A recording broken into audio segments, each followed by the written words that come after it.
الله نحمده ونستعينه ونستغفره ونؤمن به ونتوكل عليه ونعوذ بالله من شرور أنفسنا ومن سيئات أعمالنا من يهده الله فلا مضل له ومن يضلله فلا هادي له ونشهد أن لا إله إلا الله ونشهد أن سيدنا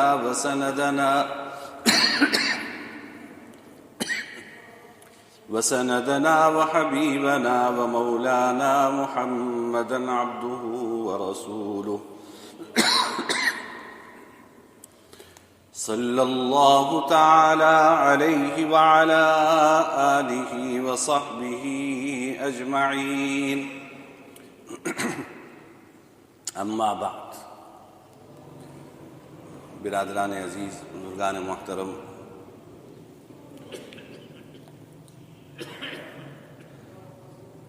آج زکوٰۃ کے موضوع پر گفتگو کرنے کا ارادہ ہے۔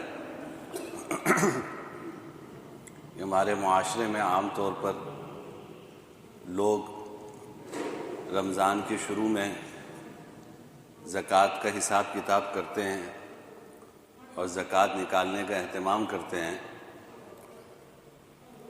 اس لیے کوشش ہوتی ہے کہ شعبان کے آخر میں زکوٰۃ کے بنیادی اصول آپ حضرات کے سامنے عرض کر دیے جائیں۔ ان اصول کی روشنی میں ہر آدمی کے ذہن میں پھر سوالات پیدا ہوتے ہیں،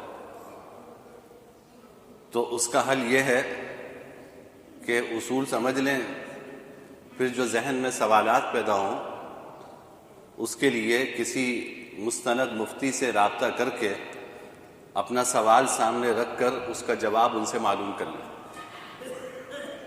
ہر ایک کی نوعیت مختلف ہوتی ہے، ہر ایک کی صورتحال مختلف ہوتی ہے، تو اس مختصر سے وقت میں اصولی بات ہی بیان کی جا سکتی ہے۔ اس کی روشنی میں آپ کے ذہنوں میں سوالات اٹھیں گے، اور پھر سوالات حل کرنے کا طریقہ یہ ہے کہ کسی مستند مفتی صاحب سے مل کر اپنے سوال سامنے رکھ کر اس کا جواب معلوم کر لیں۔ دیکھیں، پہلی بات تو یہ ہے کہ اللہ تعالیٰ نے ہمیں جو مال عطا فرمایا ہے یہ محض اللہ رب العزت کی دین ہے اور اللہ رب العزت کی عطا ہے۔ وہ پورا مال ہم سے لے لیتے یا اس کا مطالبہ کرتے تو ان کو اس کا بھی حق تھا کہ ہم ماں کے پیٹ سے آئے تو خالی ہاتھ آئے تھے، پھر تھوڑی بہت محنت کی، مزدوری کی، کاروبار کیا، ملازمت کی، اللہ نے اپنے فضل سے وہ مال عطا فرما دیا۔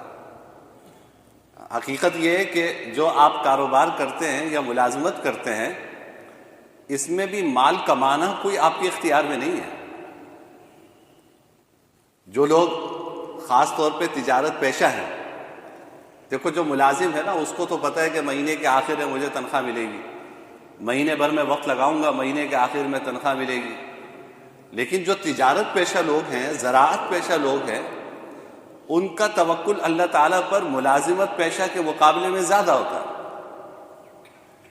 ملازمت پیشہ آدمی کی تو لگی بندی آمدنی ہے، لیکن تجارت میں گاہک آئے گا یا نہیں آئے گا، سودا ہوگا یا نہیں ہوگا، زراعت میں بارش ہوگی نہیں ہوگی، کوئی آفت تو نہیں نازل اتر جائے گی، یہ ساری چیزیں ہوتی ہیں۔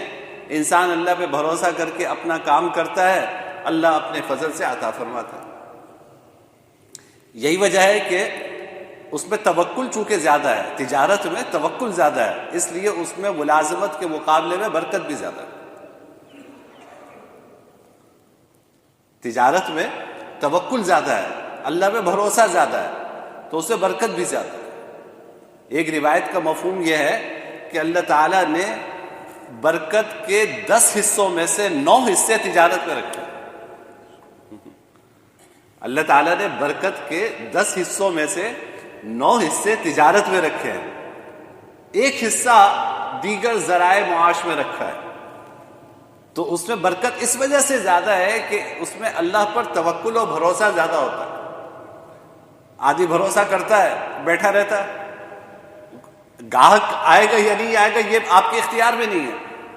تو بھائی اس سے بات یہ سمجھ میں آئی کہ میرا کام تو دکان کھول کر بیٹھنا ہے، گاہک بھیجنا یہ اللہ کا کام ہے، اور اللہ رزق عطا فرماتے ہیں۔ تو اس لیے میں نے اگر کچھ کمایا تو یہ میرے دست و بازو کا کمال نہیں ہے، یہ محض اللہ رب العزت کی دین ہے۔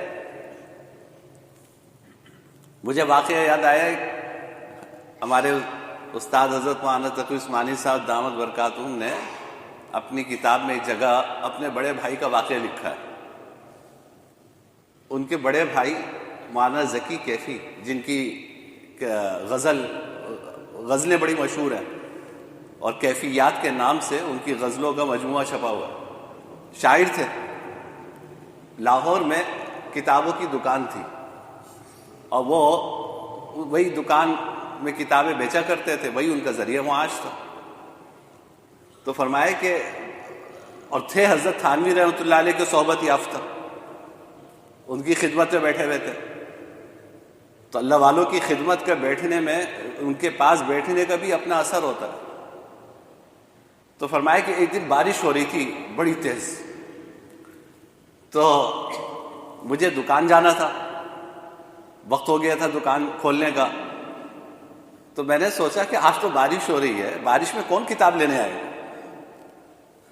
اول تو کوئی کھانے پینے کی چیز ہوتی تو اس کی تو بارش میں ڈیمانڈ بڑھ جاتی ہے، سموسوں والوں کے پاس سموسے ختم ہو جاتے ہیں بارش میں، تو کھانے پینے کی چیزوں کی تو ڈیمانڈ بڑھتی ہے، لیکن بارش میں کتاب کون خریدے گا؟ کتاب تو ہمارے معاشرے میں سب سے آخری درجے میں آتی ہے ضروریات، کتاب ہماری ضروریات میں شامل نہیں ہے۔ تو فرمایا کہ میرے دل میں خیال آیا کہ یار چھوڑو، آج بارش بھی ہو رہی ہے، گھر میں رہو، کیا جا کے دکان کھولو گے، آنا وانا تو کسی کو ہے نہیں۔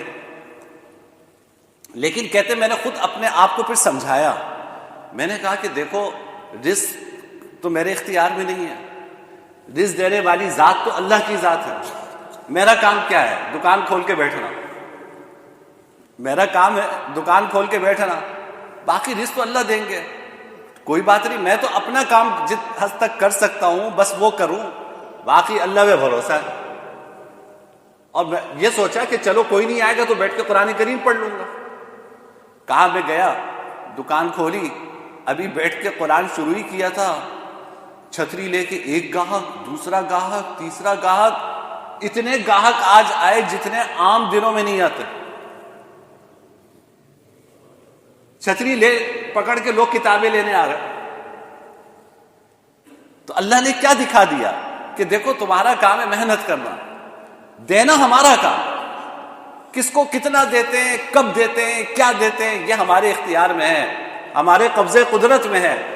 تمہارے اختیار میں جو چیز ہے تم دیانت داری کے ساتھ وہ کام کرو۔ تو مال اور دولت جو کچھ میرے اور آپ کے پاس ہے یہ اللہ کی عطا ہے، اللہ نے دیا ہے تو ہمارے پاس ہے، وہ لے لے تو کوئی شکوہ نہیں، اس کا مال تو اس نے لے لیا۔ تو زکوٰۃ میں کہہ رہا ہوں کہ حق تو یہ تھا کہ اللہ اگر پورے مال کا بھی ہم سے مطالبہ کرتے نا تو ہمیں کوئی شکایت نہ ہوتی، وجہ اس کی یہ تھی کہ جس کا تھا اس نے لے لیا۔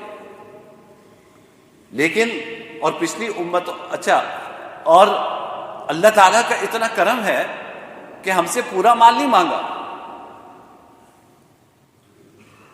صرف اتنا کہا کہ 100 میں سے 2.5 روپے زکوٰۃ ادا کر دو۔ 2.5% زکوٰۃ ہے نا، زکوٰۃ کتنی؟ 2.5%، 2.5%، تو 100 میں 2.5 روپے زکوٰۃ ہے، 1000 میں 25 روپے زکوٰۃ ہے، 1 لاکھ میں 2500 زکوٰۃ ہے، تو زکوٰۃ ہے 2.5%۔ تو بس یہ فرمایا کہ 2.5% زکوٰۃ ادا کر دو، یہ تمہارے اوپر فرض ہے، اور یہ جو کچھ تم زکوٰۃ ادا کرو گے اس میں ہمارا کوئی فائدہ نہیں، تمہارا ہی فائدہ ہے، تمہارا ہی فائدہ ہے۔ ایک تو انسان کا ذاتی فائدہ ہے، ایک انسانی معاشرے کا فائدہ.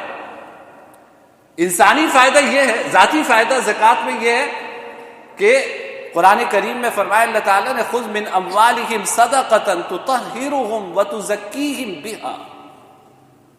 جناب نبی کریم سرور دو عالم صلی اللہ علیہ وسلم سے خطاب کر کے فرمایا کہ جب مسلمان زکوٰۃ کے پیسے لے کر آئیں آپ کے پاس کہ آپ اس کو فلاحی کاموں میں خرچ کر دیں، تو آپ یہ زکوٰۃ قبول کر لیا کیجئے. آپ تو امیر المومنین تھے نا، آپ زکوٰۃ قبول کر لیا کیجئے. زکوٰۃ قبول کرنے سے کیا ہوگا؟ تطہرہم وتزکیہم بہا. اس زکوٰۃ کے ذریعے ان کے قلوب کا تزکیہ اور اس کی تطہیر ہوگی. جب میں اور آپ زکوٰۃ ادا کرتے ہیں تو زکوٰۃ ادا کرنے سے ہمارا دل صاف ہوتا ہے. یہ جو دل کے اندر مال کی محبت حد سے تجاوز کر جاتی ہے، جب آدمی اپنے کمائے ہوئے مال میں سے پیسہ اللہ کے راستے میں خرچ کرتا ہے نا، تو یہ محبت اعتدال میں آ جاتی ہے. اگر یہ محبت اعتدال میں نہ ہو تو پھر تو آپ کمانے کے لیے حلال و حرام کی تمیز کی کیا ضرورت ہے؟ پھر تو جہاں سے پیسہ آیا حلال و حرام کی تمیز انسان کی ختم ہو جائے گی. اللہ نے جو ہمیں حلال و حرام کی تمیز کی توفیق عطا فرمائی ہے، کچھ خوف خدا دل میں ہے تو وہ دل کے تزکیے کی وجہ سے. تو زکوٰۃ جب کوئی شخص دیتا ہے تو قرآن کریم کی اس آیت سے معلوم ہوتا ہے کہ اللہ تعالیٰ اس زکوٰۃ کے ذریعے سے اس کے دل کا تزکیہ فرماتے ہیں، اس کے دل کو صاف فرماتے ہیں، مال کی بیجا محبت اس کے دل سے ختم فرماتے ہیں. یہ تو انسان کا ذاتی فائدہ ہوا کہ دل صاف ہو گیا، دل پاک ہو گیا، مال پاک صاف ہو گیا. انسانی معاشرے کا فائدہ ہے کہ دیکھو پچھلی امتوں میں تو یہ ہوتا تھا کہ زکوٰۃ نکالی جاتی تھی نا، پہاڑ پہ رکھ دی جاتی تھی، آسمان سے آگ آتی تھی اور اس کو جلا کے راکھ کر دیتی تھی. تو یہ اس بات کی علامت ہوتی تھی کہ آپ نے جو زکوٰۃ نکالی ہے وہ اللہ تعالیٰ کی بارگاہ میں قبول ہو گئی. ہماری شریعت میں حضرت معاذ بن جبل کی روایت میں آپ نے فرمایا کہ خذ من اغنیائہم تؤخذ من اغنیائہم وترد علی فقرائہم، کہ دیکھو مالداروں سے زکوٰۃ لی جائے گی اور اسی معاشرے کے غریبوں پر وہ زکوٰۃ خرچ کی جائے گی. یعنی زکوٰۃ نکالنے میں اللہ تعالیٰ کو کیا فائدہ؟ ہم جب زکوٰۃ نکالتے ہیں تو ہمارے معاشرے میں جو غریب لوگ ہیں ان کی ضرورتیں پوری ہوتی، تو ہمارا وہ پیسہ ہمارے ہی معاشرے میں لگ رہا ہے کہ مالداروں سے لیا جا رہا ہے اور غریبوں میں تقسیم کیا جا رہا ہے. تو اس لیے بھائی زکوٰۃ بہت اہتمام سے نکالنی چاہیے، یہ فرض ہے. اور قرآن کریم میں زکوٰۃ نہ نکالنے پر بڑی سخت وعید ہے. 10ویں پارے میں اللہ تعالیٰ نے سورہ توبہ میں فرمایا والذین یکنزون الذھب والفضہ ولا ينفقونها فی سبیل اللہ فبشرہم بعذاب علیم. جو لوگ سونا چاندی جمع کر کے رکھتے ہیں اور اس کو اللہ کے راستے میں خرچ نہیں کرتے، آپ ان کو دردناک عذاب کی خوشخبری دے دیں. یوم یحمى علیہا، فرمائے کہ قیامت کے دن اس سونے چاندی کو تپایا جائے گا اور اس سے ان کے چہرے کو، ان کی پیٹھوں کو داغا جائے گا اور کہا جائے گا کہ یہ وہ مال ہے جو تم دنیا میں جمع کر کے آئے تھے. اس لیے بہت احتیاط کرنی چاہیے زکوٰۃ کے معاملے میں. اب زکوٰۃ کس پہ فرض ہے یہ سمجھ لیں. دیکھیے جس شخص کے پاس 52.5 تولہ چاندی کی مالیت کے برابر کیش نقد رقم ہو، یا اتنا سونا ہو، یا چاندی ہو، یا مال تجارت ہو. مال تجارت کا مطلب ہے ٹریڈیبل ایسیٹس، یعنی وہ چیز جو آپ نے بیچنے کے لیے خریدی ہوئی ہے. یہ 4 چیزیں ہیں اگر 52.5 تولہ چاندی کی مالیت کے برابر کسی کے پاس ہیں تو اس پر زکوٰۃ ہے. اب 52.5 تولہ چاندی کی مالیت کتنی ہے؟ آج کل چاندی کے ریٹ میں فلیکچویشن بہت زیادہ ہے، تو کوئی حتمی بات کہنا میرے لیے مشکل ہے. آپ خود جس کو زکوٰۃ نکالنا ہے وہ خود اس دن چیک کر کے نکالے. میں نے آج جو دیکھا تو تقریباً 5 لاکھ روپے کے برابر رقم بنتی ہے تقریباً، کہ بھئی 5 لاکھ روپے آپ کے پاس نقد رقم کی شکل میں ہے یا سونے کی شکل میں ہے یا چاندی کی شکل میں ہے یا دکان میں بیچنے کا مال رکھا ہوا ہے جس کی مالیت 5 لاکھ روپے کے برابر بنتی ہے، تو ایسے شخص پر زکوٰۃ فرض ہے، زکوٰۃ نکالنا ضروری ہے۔ اور کتنی نکالیں گے؟ 2.5% نکالیں گے۔ اب کیش کے اندر سب چیزیں آ گئی، یعنی نقد رقم آپ نے گھر میں رکھی ہوئی ہے 5 لاکھ روپے، تو بھی زکوٰۃ ہے۔ آپ نے 5 لاکھ روپے کسی اکاؤنٹ میں ڈپازٹ کیے ہوئے ہیں تو بھی زکوٰۃ ہے۔ آپ نے کسی میوچل فنڈز میں انویسٹمنٹ کی ہوئی ہے تو بھی زکوٰۃ ہے۔ آپ نے شیئرز خریدے ہوئے تو بھی زکوٰۃ ہے۔ تو چاہے کسی بھی شکل میں یہ کیش ہو، جس کو اکنامک کی اصطلاح میں کہتے ہیں کہ کیش یا کیش ایکویلنٹ، کہ کیش ہو یا نقد پذیر ہو، کہ جس کو آسانی سے کیش بنایا جا سکے، ان سب کے اوپر زکوٰۃ ہے۔ یہ سب کیش میں داخل ہے۔ سونا چاندی چاہے آپ نے بلاک کی شکل میں رکھا ہو، چاہے خواتین کے زیورات کی شکل میں ہو۔ اور میں آپ کو بھائی صاف بتاؤں، مجھے عرصہ ہو گیا فتوے کا کام کرتے ہوئے، لوگ مسائل بھی پوچھتے ہیں، اس میں حد درجے کوتاہی ہے۔ ہم خواتین کے زیورات کی زکوٰۃ انصاف سے نہیں نکالتے۔ اصل تو جو بالغ شخص ہے اور وہ ان چیزوں کا مالک ہے، اس کے اوپر ہے کہ وہ زکوٰۃ نکالے۔ اگر میری ملکیت میں 5 لاکھ روپے کے برابر زیورات ہے تو میری ذمہ داری ہے کہ میں اس کی زکوٰۃ نکالوں۔ میری بیوی کی ملکیت میں 5 لاکھ روپے کے برابر زیورات ہیں یا اس سے زیادہ ہیں تو اس کی ذمہ داری ہے وہ زکوٰۃ نکالے۔ بالغ بیٹی ہے، اس کے پاس اتنے مالیت کے زیورات ہیں تو اس کی ذمہ داری ہے زکوٰۃ نکالے۔ اب بچیاں کہتی ہیں کہ ہم کیوں کمانے جا رہے ہیں، کہاں سے نکالیں؟ یعنی جب آپ خواتین سے کہو نا کہ بھائی تمہارے پاس زیور ہے، زیورات کی قیمت کتنی بڑھ گئی ہے، سارا بوجھ مردوں پہ آئے گا۔ ایسٹ ان کا بڑھ رہا ہے، لائبلٹی آپ کی بڑھ رہی ہے، تو اب 20 لاکھ روپے کے زیورات ہیں، اب کون زکوٰۃ نکالو، تو کہ جی کہاں سے نکالے، ہم کمانے جا رہے ہیں زکوٰۃ نکالے۔ دیکھو بھائی بات یہ ہے، یعنی انصاف کی بات یہ ہے کہ آپ اسی زیور میں سے کوئی چیز بیچیں اور بیچ کے نکالیں زکوٰۃ۔ بھائی زیور ہے نا، تو اگر آپ کے اوپر زکوٰۃ فرض ہے تو آپ اسی زیور میں سے کوئی چیز بیچیں اور بیچ کر اپنی زکوٰۃ ادا کریں۔ لیکن بہرحال اگر شوہر بیوی کی طرف سے ادا کر دے، باپ بیٹی کی طرف سے ادا کر دے تو زکوٰۃ ادا ہو جائے گی۔ لیکن یہ احسان کا معاملہ ہے، یہ احسان کا معاملہ ہے کہ بھائی باپ بیٹی کے زیور کی زکوٰۃ ادا کر دے، بیٹا ماں کے زیور کی زکوٰۃ ادا کر دے، شوہر بیوی کے زیور کی زکوٰۃ ادا کر دے، لیکن زکوٰۃ ادا کرنا ضروری ہے۔ اگر آپ زکوٰۃ میں کوتاہی کرتے ہیں تو یہ انتہائی خطرناک معاملہ ہے۔ حدیث میں آتا ہے کہ ما خالطت الزکوٰۃ مالا الا اہلکتہ، مشکوٰۃ شریف کی روایت ہے کہ اگر آپ نے کسی چیز کی زکوٰۃ ادا نہیں کی اور وہ زکوٰۃ کا پیسہ آپ کے مال میں ملا ہوا رہ گیا تو یہ بقیہ مال کو بھی ہلاک کر کے چھوڑے، بقیہ مال کو بھی ہلاک کر دے گا۔ آپ سمجھتے ہیں کہ جی آپ نے زکوٰۃ ادا نہیں کی، پیسے بچا لیے، اللہ کے بندے پیسے بچائے نہیں، جو بقیہ پیسے ہیں نا ان کو بھی داؤ پہ لگا دیے، یہ زکوٰۃ کا مال اس کو بھی ہلاک کر کے چھوڑے گا۔ میرے ساتھ نہ جانے کتنے واقعات ایسے پیش آئے کہ لوگوں نے خواب دیکھے اور آ کے مجھ سے تعبیر پوچھی۔ زکوٰۃ ادا نہ کرنے والے کو عام طور پر خواب میں سانپ نظر آتا ہے۔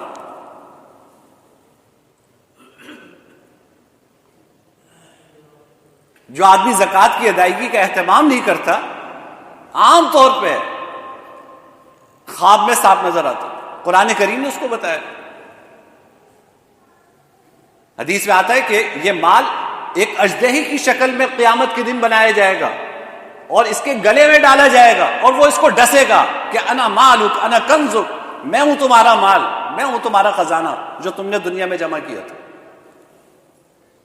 مجھ سے کتنے لوگوں نے پوچھا، خواب آ کے بتایا، پوچھا مجھ سے تعبیر پوچھی، تو میں نے کہا کہ بھائی یہ بتاؤ سچ سچ زکوٰۃ دی اہتمام سے؟ جی وہ تو نہیں دی۔ میں نے کہا دیکھو یہ پیغام ہے، یہ دیکھو یہ پیغام ہے،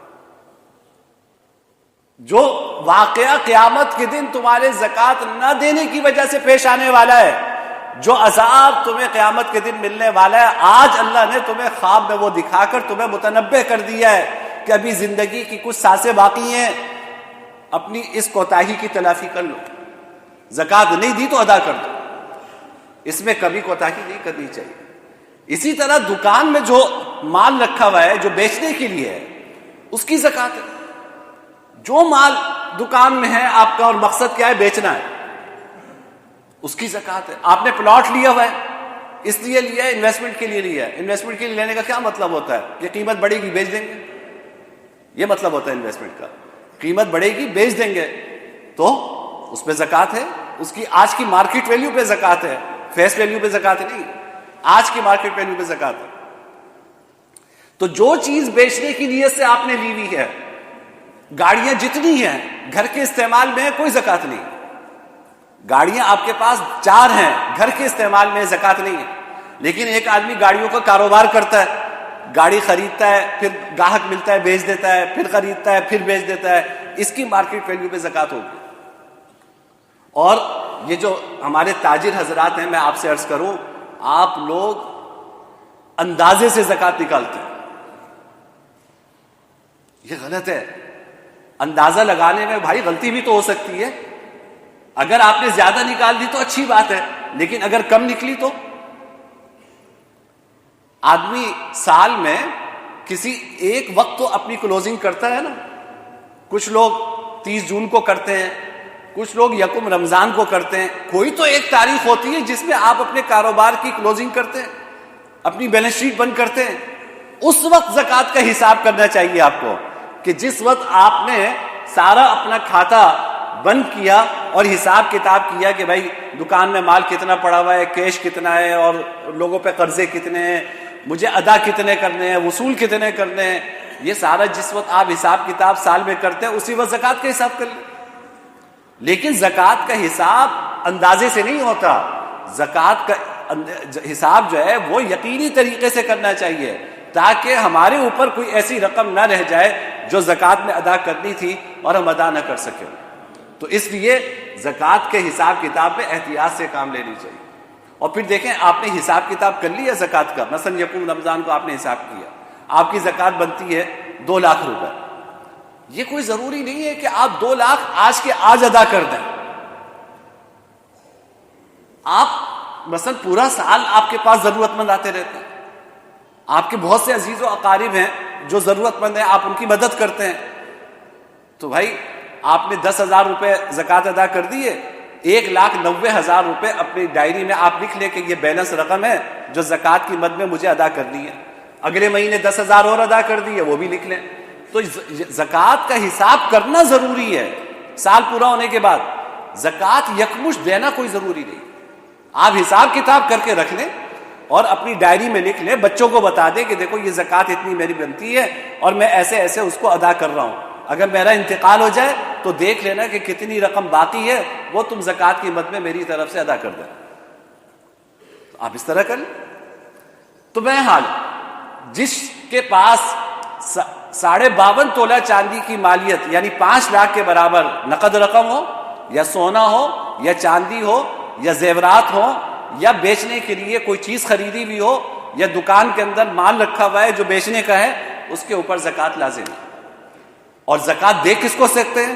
کہ بھائی جس کے پاس 5 لاکھ کے برابر یہ چیزیں نہ ہوں، یعنی جس کے پاس 5 لاکھ کے برابر نہ نقد رقم ہے، نہ سونا ہے، نہ چاندی ہے، نہ مال تجارت ہے، نہ تھوڑا تھوڑا ملا کر یہ سب اتنا ہے کہ 5 لاکھ کی مالیت کو پہنچ جائے، تو وہ مستحق ہے، آپ اس کو زکوٰۃ ادا کر سکتے ہیں۔ لیکن زکوٰۃ مالک بنا کر دینا ضروری ہے، یہ اچھی طرح سمجھ لیں۔